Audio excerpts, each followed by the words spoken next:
নবনির্বাচিত সংসদ সদস্যের বরণে সব ধরনের প্রস্তুতি সারতে শেষ মুহূর্তে ব্যস্ত সময় পার করছে জাতীয় সংসদ সচিবালয় ও গণপূর্ত অধিদপ্তর।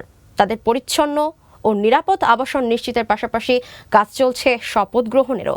নতুন এমপিদের পরিচয়পত্র প্রস্তুত, রেজিস্ট্রেশন বুথ স্থাপন সহ অন্যান্য কাজও চলছে পুরোদমে। শনিবার সরেজমিনে ঘুরে দেখা যায় নতুন সংসদ সদস্যের আবাসন নিশ্চিত করতে মানিক মিয়া এভিনিউয়ের সংসদ সদস্য ভবন, সংসদ সদস্য হোস্টেল কমপ্লেক্স এবং নাখালপাড়ায় এমপিদের জন্য বরাদ্দ ফ্ল্যাটগুলো প্রস্তুতের কাজে নেমেছে সংশ্লিষ্ট কর্তৃপক্ষ। সময়ের সঙ্গে পাল্লা দিয়ে চলছে সিভিল সংস্কার, কারিগরি মেরামত ও বিশেষ হাইজিন ড্রাইভ। ন্যাম ভবনের দেয়ালে পড়ছে নতুন রঙের পোচ, কোথাও হাতুড়ির ঠুকঠাক শব্দ, কোথাও আবার পুরনো আসবাব ঘষে মেজে চকচকে করার ব্যস্ততা। মানিক মিয়া এভিনিউয়ের 6টি সংসদ সদস্য ভবনে প্রস্তুত করা হচ্ছে 216টি ফ্ল্যাট। পাশাপাশি MP hostel, lounge, dining block এবং অস্থায়ী কার্যালয় হিসেবে ব্যবহৃত কক্ষগুলোর পরিচ্ছন্নতা, শোভাবর্ধন ও প্রয়োজনীয় মেরামতে অগ্রাধিকার দেওয়া হয়েছে।